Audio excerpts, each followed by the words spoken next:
দর্শক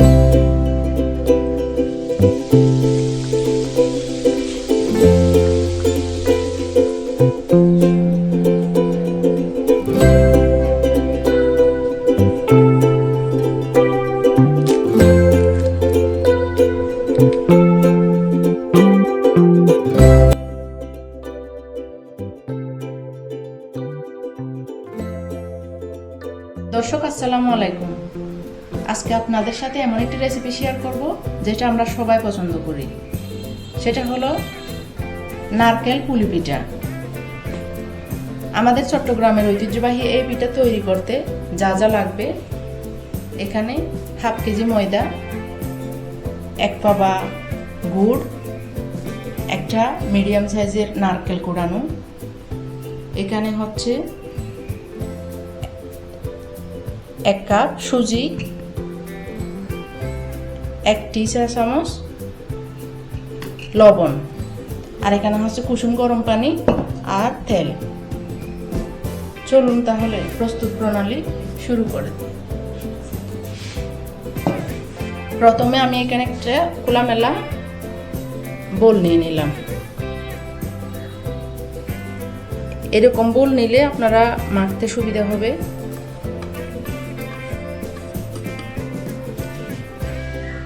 এরপর দিয়ে দিলাম সুজি। সুজিটা দিলে এই পিঠাটা খুবই মুচমুচে হবে। সাধারণত পুলি পিঠা সবাই বানাতে পারে, কিন্তু পুলি পিঠা বানানোর পরে কিছুক্ষণ পরে পিঠাটা নরম হয়ে যায়। সেই ক্ষেত্রে আপনারা এই সুজিটা যদি ময়দার 3 ভাগের 1 ভাগ পরিমাণ সুজি দেন, তাহলে আর পিঠাটা নেতিয়ে যাবে না। এখানে দিয়ে দিলাম লবণ।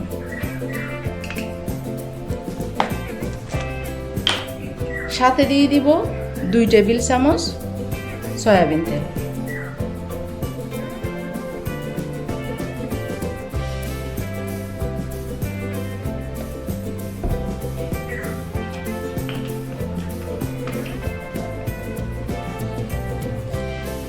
এই সবগুলো উপকরণ আমি আগে ভালোভাবে মেখে নেব।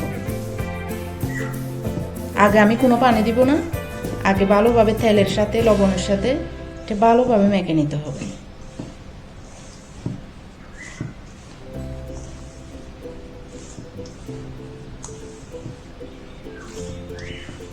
আমাদের ট্রাই করে দেখতে হবে। এটা এভাবে মুট করলে, হ্যাঁ দেখেন এভাবে হয়ে যাচ্ছে, আবার এভাবে গুঁড়ি হয়ে পড়তেছে।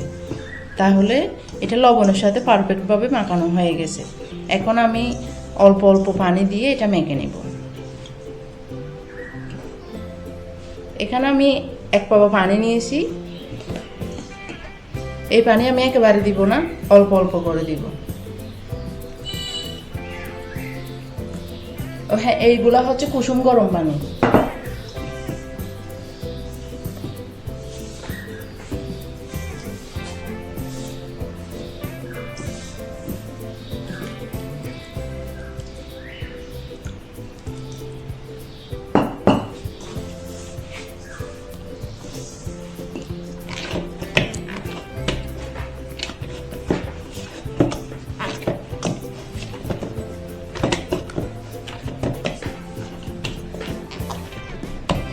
এটা এইভাবে আমি 15 মিনিটের জন্য রেস্টে রেখে দেব। দর্শক, ডোটা সেট হতে থাক। এই ফাঁকে আমরা নারকেল কোড়ানো আর মিঠার পুরটা তৈরি করে নিব, পিঠার পুরটা তৈরি করে নিব। আমি এখানে একটা ফ্রাই প্যান বসিয়ে দিলাম।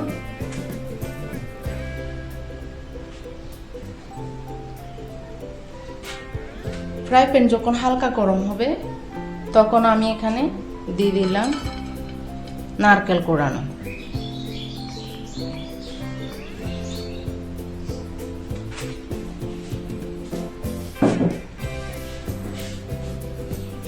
এরপর এখানে দিয়ে দিব গুড়। আমি সম্পূর্ণ 250 গ্রামের গুড় দিয়ে দিলাম। আপনারা এখানে গুড়ের পরিবর্তে চিনিও দিতে পারেন, যার যেটা পছন্দ। সাথে দিয়ে দিলাম 2টা তেজপাতা আর একটা এলাচের টুকরো, দারচিনি আর তেজপাতা।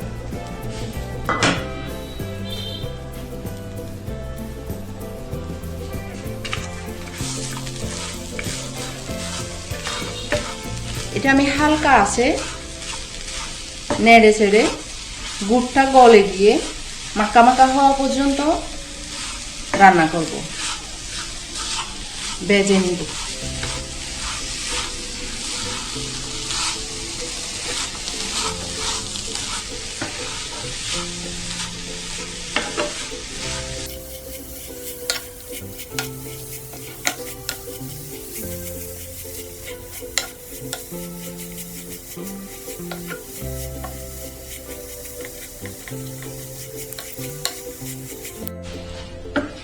দর্শক দেখুন,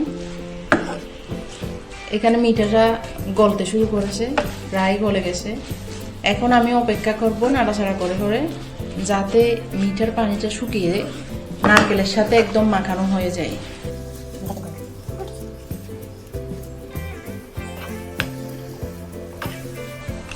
দর্শক এখানে দেখুন, গুড়টা নারকেলের সাথে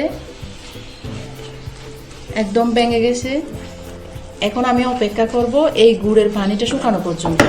শুকিয়ে যখন নারকেলের সাথে মাখানো হয়ে যাবে, মাখা মাখা হয়ে যাবে, তখন আমি এই গুড়টা নামিয়ে ফেলব।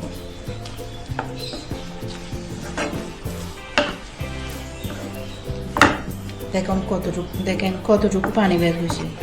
এটা হচ্ছে, আমি কোনো এক্সট্রা পানি দিই নাই, এটা হচ্ছে গুড়ের পানি।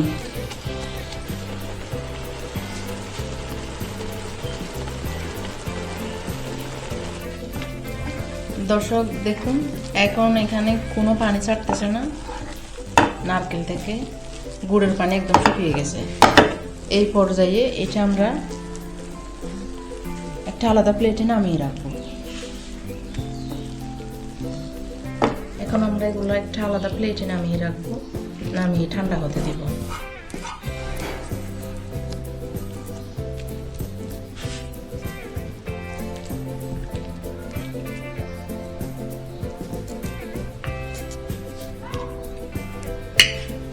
দর্শক এই নারকেল পুরটা ঠান্ডা হতে থাক, ফিরে এলাম। ডুটা কেমন হয়েছে দেখি। হ্যাঁ, এইটা এখন আমি এটা ভালোভাবে আর একটু মেখে নিব। ভালোভাবে মেখে ছোট ছোট করে লেচি কেটে নিব। এরপর একটা লেচি বেলে দেখিয়ে দিচ্ছি।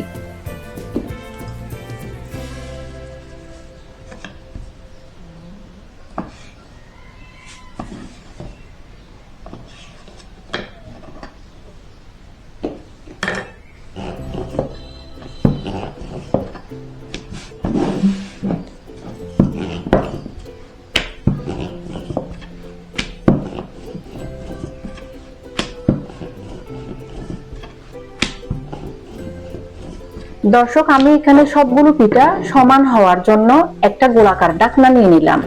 এই ঢাকনার সাইজে আমি সবগুলো লেচি বেলে নিলাম।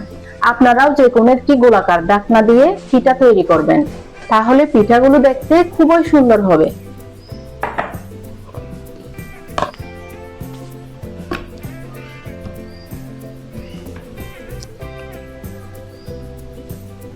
এরপর আমি একটা রুটি নিয়ে নারকেলের ঠান্ডা হয়ে যাওয়া পুর দিয়ে পিঠা তৈরি করে নিব। আমি এখানে আপনাদের সুবিধার্থে দুইটি ডিজাইন করে দেখাচ্ছি।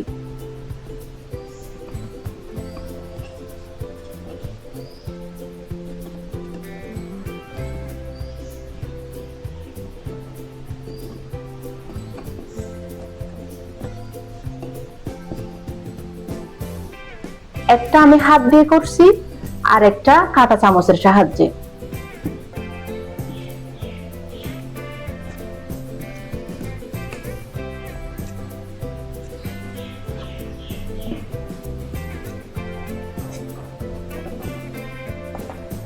এভাবে আমি সবগুলো পিঠা বানিয়ে নিয়েছি। এবার আমি চুলায় একটা ফ্রাই প্যান বসিয়ে দিয়ে পর্যাপ্ত পরিমাণ তেল দিয়ে দিলাম। তেল হালকা গরম হয়ে আসলে পিঠা দিয়ে দিব।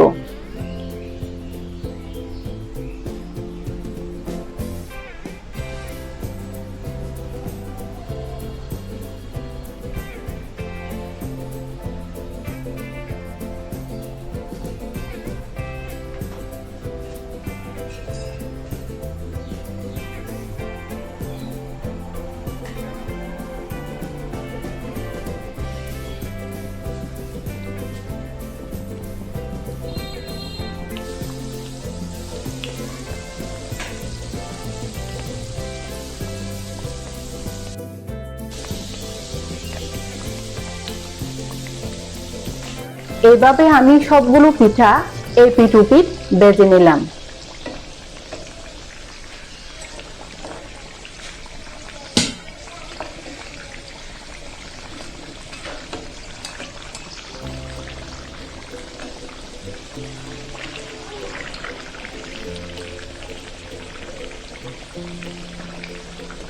তৈরি হয়ে গেল আমার ভাজা মুসমুসে নারকেল পুলি পিঠা। দর্শক, আমার এই রেসিপিটি ভালো লাগলে আমার ছোট চ্যানেলটি সাবস্ক্রাইব করতে ভুলবেন না।